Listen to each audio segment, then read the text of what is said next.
مدینہ منورہ یہ دونوں مبارک شہر ہیں، دونوں بڑے مبارک شہر ہیں.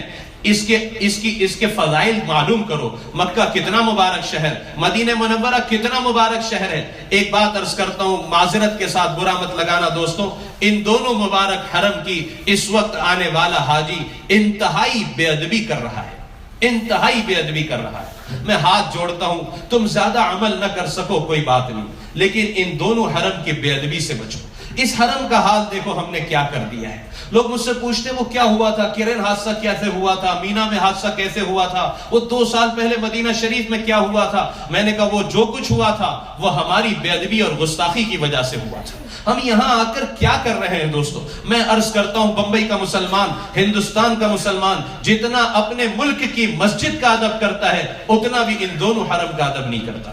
کیا حال بنایا حرم کو، جا کر دیکھو. فوٹو اسٹوڈیو بنا دیا ہے، ایک کھڑا ہوتا ہے دوسری فوٹو نکالتا ہے، دوسرا کھڑا ہوتا ہے تیسرا فوٹو نکالتا ہے. اب تو گروپ فوٹو لی جا رہی ہے. میں پرسوں بیٹھا تھا مطاف میں، 3 بج رہے رات کے، لوگ تہجد میں اور تلاوت میں مصروف ہیں اور گروپ فوٹو لی جا رہی ہے. اور جب فلیش آ رہا ہے ان پر کیمرے کے ذریعے باقاعدہ، تو سارے لوگ ہنس رہے ہیں اور تھم بتا رہے ہیں اور چیخ رہے ہیں. کس قدر حرم کی بے حرمتی اور بے ادبی کی جا رہی ہے. یہ جگہ فوٹو لینے کی ہے میرے بھائی.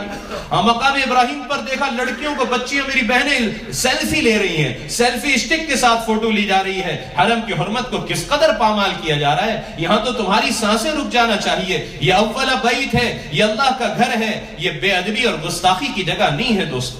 کس قدر گستاخی اور کس قدر بے ادبیاں یہاں ہو رہی ہیں. طواف میں دیکھتا ہوں بعض بھائیوں کو اور بہنوں کو نکاح کے فوراً بعد آ گئے ہیں، کسی نے انہیں بتایا نہیں طواف کیسے کرنا چاہیے. کوئی اپنی بیوی کے کاندھے پر ہاتھ رکھ کر طواف کر رہا ہے، کوئی گلے میں ہاتھ ڈال کر طواف کر رہا ہے، کوئی ہاتھ میں ہاتھ لیے طواف کر رہا ہے. کوئی مارننگ واک کے لیے آپ نکلے ہو یا کسی گارڈن میں ٹہلنے کے لیے نکلے ہو، طواف کرنے کا طریقہ بھی کسی نے نہیں بتایا کہ کیسے طواف کرنا چاہیے.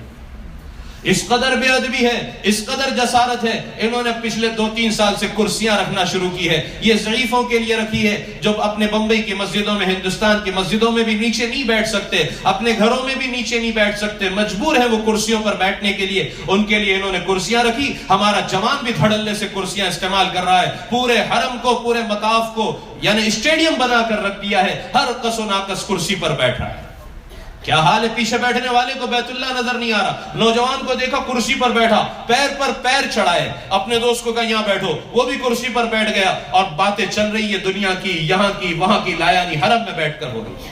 اب تو اللہ معاف فرمائے، مطاف میں بھی وہ آنکھیں نظر نہیں آتی جو بیٹھ کر محبت سے بیت اللہ کو دیکھنے والی ہوں. ہمیں دوسروں کی کمی نہیں دیکھنا ہے، لیکن ہم یہ نہ کریں اس کے لیے کبھی ذرا بیٹھے ہوئے مجمع کی آنکھیں دیکھو جو مطاف میں بیٹھی ہوئی ہے. مطاف میں بیٹھ کر بھی یہاں دیکھ رہا ہے، وہاں دیکھ رہا ہے، بیت اللہ کو دیکھنے کی توفیق نہیں ہو رہی. 120 رحمتیں بیت اللہ پر نازل ہو رہی ہیں، اس میں 20 صرف دیکھنے والے کے لیے ہے، لیکن وہاں بیٹھ کر بھی بیت اللہ کو محبت کی نگاہ سے نہیں دیکھ رہا. میں نے ہمارے ہندوستان کے ایک بڑے عالم دین، ایک بزرگ کو دیکھا، انتقال ہو گیا، اللہ ان کی مغفرت فرمائے. جسم بہت زیادہ بھاری تھا. ویل چیئر پر جب مطاف میں رات کو ان کو لایا جاتا تھا، ایسے ٹکٹکی لگا کر بیت اللہ کو دیکھتے تھے کہ پلک بھی نہیں جھپکتی تھی، ایسے بالکل دیکھتے تھے آنکھ.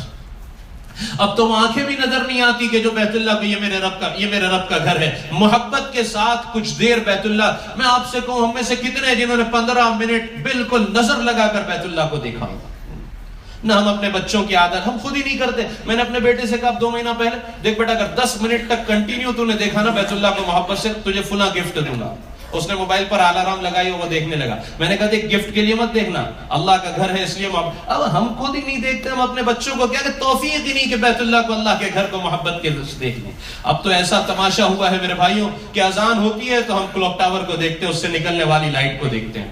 فجر کی اذان میں آپ دیکھیں مطاف میں کس قدر تماشا ہے. اذان شروع ہوئی، کلوک ٹاور سے لائٹ نکلی، فوراً مووی بننا شروع ہوتی ہے. پہلے وہ کلوک ٹاور کی مووی بناتا ہے، پھر پورے سارے حرم کی بناتا ہے، پھر پلٹا کر اس میں اپنے آپ کو لیتا ہے. میں بھی موجود ہوں اس وقت حرم میں. انا للہ و انا الیہ راجعون. کیا کہا جائے دوستوں، میں تو کہتا ہوں کسی کو برا بھی لگے، اس لیے کہ دونوں حرم کی بہت زیادہ بے ادبی کی جا رہی ہے، بہت زیادہ بے ادبی کی جا رہی ہے. کرسیوں کو استعمال کرتے ہیں، جب نماز کھڑے ہوتی ہے صفیں متصل نہیں ہوتی، صفوں کے درمیان کرسیوں کا. جو معذور ہے ان کو نہیں کہتا، ان کی تو معذوری ہے، لیکن جو جوان ہے کیا ضرورت ہے حرم میں. فوٹو اس قدر، موبائل کے کیمروں کا اس قدر مس یوز ہے کہ سب سے زیادہ اگر کہیں مووی بن رہی ہے تو یہاں بن رہی ہے. انا للہ و انا الیہ راجعون. مسجد نبوی کے ادب کی بے ادبی کا یہ حال ہے.